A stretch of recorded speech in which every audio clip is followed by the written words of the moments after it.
Olá pessoal, bem-vindos a mais um vídeo e hoje eu vou mostrar para vocês o novo MN99. Esse modelinho, ele saiu mais ou menos há um mês atrás, né, o lançamento dele. Eu comprei ele logo após o lançamento e desde então eu tenho feito algumas modificações e coisinhas que eu achei que poderiam ser melhores. Mas hoje eu também vou trazer para vocês um review de como ele era, né? Então, se você tem intenção de adquirir esse modelo, fique até o fim que eu vou contar todos os detalhes dele para vocês. Primeiramente, como que ele está hoje em dia. Então esse aqui é um modelinho baseado no Land Rover Defender 90. Então ele diferencia-se do 110, porque ele é o duas portas, né, o cabine curta. Então ele é um modelo relativamente mais curto que outros MNs, como por exemplo o MN78. Que ele é um pouco mais civilizado, né? Rodinhas menores, o entre-eixo mais longo e bem mais baixo, como vocês podem ver por aqui. O MN99 ele tem vantagens se você pretende usar o carrinho mais para terra, para uma trilha, alguma coisa assim, em relação ao MN82 e o 78, que é a Cherokee que eu acabei de mostrar, principalmente porque ele tem um vão livre do solo maior, as rodas são maiores e os ângulos de entrada, saída e breakover, que é o ângulo entre o assoalho e as rodas, né, o ponto de contato das rodas, é melhor. Então ele é um carro um pouco melhor para a terra, né? Esse aqui é a versão nova. Para quem quer saber o que muda em relação à versão antiga, é que o MN99 novo, ele usa a mecânica da nova linha da MN, como por exemplo o 82. Então o que muda efetivamente? Ele tem um motor maior, então o motor antigo era 260, esse é o motor 280, então motor de código maior, é um motor mais forte. E principalmente o antigo tinha a caixa de redução protuberante aqui, então ele era um pouco mais parecido com a mecânica dos WPL. Outra coisa que mudou também é que agora ele passa a ter o servo no eixo, né? Então não é mais o servo no chassi. Isso elimina o problema de quando a suspensão trabalhava, a direção mexia, que ainda é comum na WPLC 24, por exemplo. Ele ganhou essas rodas beadlock, significa que elas são rodas parafusadas, então o pneu não sai daqui facilmente, e esses pneus são super macios, então ele ganhou bastante tração em relação a pneus de outros MNs, e do próprio MN99 antigo. Ele vem com uma bateria de 1.200 mAh, que eu acho mais ou menos razoável, ele não é um carrinho muito gastão. Acho que dá uns 30 e poucos minutos de uso, dependendo de quanto você acelera. Se você for usar mais como escalada, um carrinho andando devagar, ele vai durar mais. Se você for andar com o dedo atolado o tempo inteiro, ele eventualmente gasta mais rápido, né? Esse é um carrinho que tem um sistema de iluminação completo. Então vou ligar aqui no controle para vocês verem. Os faróis ficam acesos. Esses auxiliares aqui, essas luzes, as lanterninhas também ficam acesos, são independentes do farol. Na traseira ele fica com a lanterna normal acesa, né? A lanterninha vermelha aqui. Quando você acelera e freia, você tem luz de freio. Quando você faz curva, você tem seta na frente e atrás. E você tem ré. Então aqui seria a primeira reclamação que eu teria para fazer desse modelo, que é a lente que vem para você colocar em cima da luz de ré, ela é vermelha. Então deveria ser uma lente transparente, porque o LED é branco. Só que a hora que você põe uma lente vermelha em cima, ele fica vermelho também. Então perde alguma característica ali, né? Não fica tão realista mais. E eu acho que não custava nada ser transparente em vez de vermelho, né? Esse modelo meu, eu fiz algumas modificações. Vocês podem ver que ele tá com uma anteninha aqui. Essa anteninha eu coloquei para tampar um buraco. Essa carroceria ela é simétrica, então aqui do lado de cá, esse buraco serve para você colocar o snorkel. E do lado de cá ficava um buraco vazio. Então eu coloquei essa antena.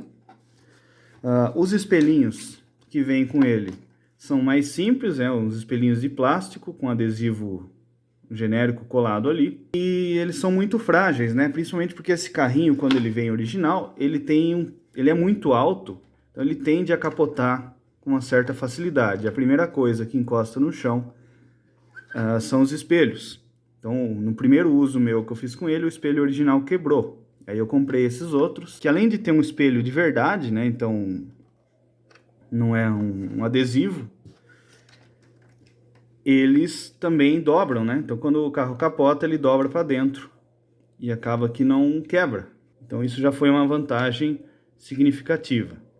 Outra modificação que eu fiz no meu, né? Como vocês podem ver, esses aqui são os eixos originais dele. Eles são eixos de plástico, né? A parte interna deles, as engrenagens, são de metal, mas a parte externa e as buchas, né? Ele não é rolamentado, são de plástico. Então isso aqui são peças muito leves, né? E para muitas coisas da mecânica a gente procura peças leves, né? Coisas mais leves e eficientes. No caso desse tipo de carrinho, a gente procura coisas mais pesadas, né? Então eu troquei não só os eixos, como os cardãs, né? Os cardãs são um caso à parte que eu tenho que contar para vocês, por esses que são de metal, né? Então, além de serem mais pesados, eles são rolamentados. Então, a rodagem dele se tornou mais lisa, né? Ele é um carrinho que roda mais solto. Eu comentei sobre os cardãs porque eu tive um breve problema com eles, porque foi assim, esse cara, ele importou a transmissão desses caras aqui, só que como eu falei para vocês, esses caras são mais compridos, então as peças de upgrades que existiam, as peças que existiam para esses caras aqui, ficam compridas, né? Ficam grandes para esse. E isso foi um problema, porque eu comprei os eixos de metal, só que eu não conseguia instalar eles, porque o eixo original tem uma saída de 4 milímetros, né? Como vocês podem ver aqui, essa saída, ou melhor, essa entrada, tem 4 milímetros de diâmetro, e os eixos de metal têm uma entrada de 3 milímetros, então o eixo original não serviria aqui. E o eixo que eu tinha comprado de metal, ele ficava longo, né? Porque ele era para aquele modelo ali. E esse, como era lançamento, não existia ainda eixo específico para esse modelo aqui. Só que, por isso que eu até demorei para fazer esse upgrade, um mês depois aí, eles lançaram, tanto que eu comprei, né? O eixo curto, né? Ele é curtinho e com a saída de 4 milímetros aqui. E você consegue pôr a buchinha de 3 milímetros na ponta que vai para as rodas, né? Isso melhorou bastante, né? Ele ficou bem mais pesado e estável. Então ele não capota mais tão fácil quanto antes. Antes ele era bem fácil de capotar. Com 30 graus ele já capotava. Esse aqui eu ainda não medi, mas deve ser na base dos 38, 39 graus. Como esses outros caras aqui também. A performance de escalada em relação ao modelo antigo melhorou muito, né? Porque ele tem muito mais torque. Essa eletrônica, que é a mesma que equipa tanto o 78 quanto o 82, ela tem uma modulação muito boa. Vou mostrar para vocês. Olha.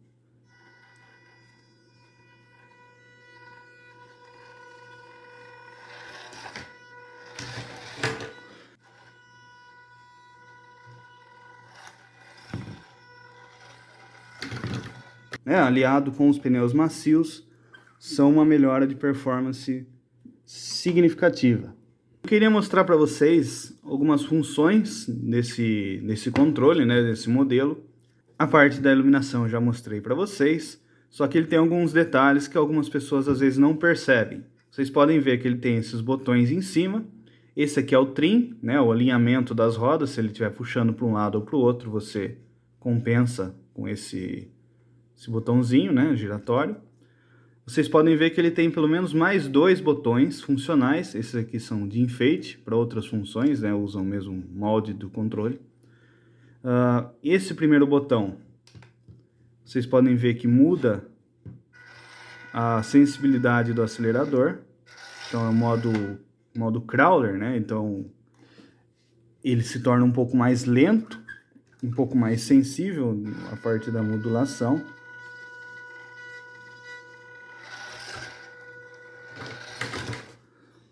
Só que o mais importante, na verdade, muita gente não percebe de início. Vou apertar de novo, vou desligar para vocês verem. Peraí. Vocês perceberam que a luz de freio apagou? Ou melhor, voltou para a lanterna normal? Então, quando eu ligo, ele está com a luz de freio ligada. O que que isso significa? Significa que no modo crawler, no modo lento, ele está com o freio ativado. Então, ele tem uma resistência ao movimento. Como vocês podem ver, estou até arrastando a tábua aqui. Que a hora que eu desligo, ele deixa de ter.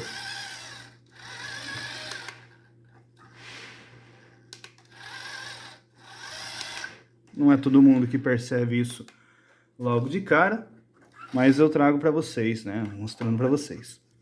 O outro botão é o controle das luzes, né? Então você consegue apagar os faróis. Ele ainda continua tendo seta, tanto na frente como atrás. Mas outra função que às vezes as pessoas não percebem é que se você apertar e segurar, você tem pisca-alerta. Então, tanto na frente como atrás, você liga o pisca-alerta ao apertar e segurar o botão. E esse botão, né, você consegue ligar os faróis também e deixar o pisca-alerta piscando. E para desligar é só apertar e segurar de novo, né? O único problema mais ou menos significativo que eu tive com esse carrinho, como vocês podem ver, eu tenho uma roda reserva aqui, né? Isso significa que eu troquei pelo menos uma delas, no caso, o step. O step que está aqui, ele é uma rodinha de WPL, né? Mais especificamente do WPL C54. E ele está aqui por causa do seguinte: quando eu instalei os eixos de metal, essa roda especificamente, ela tinha um encaixe mais justo, né? Ela entrou forçada. E a hora que eu fui andar com o carrinho, trincou aqui o encaixe, né? Então essa roda está basicamente inutilizada. Então eu pus o step para rodar e coloquei como step uma roda de um outro carrinho aí, né? Então não fica mais exatamente igual, mas quebra um galho, né? Fique agora com algumas imagens desse carrinho em funcionamento, né? Então chega de mostrar ele aqui na mesa e vamos para a terra.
Então, galerinha, se você gostou desse vídeo, se você gostou desse carrinho, deixe seu like, se inscreva no canal e ative o sininho para não perder os próximos vídeos. Valeu, pessoal, e até mais!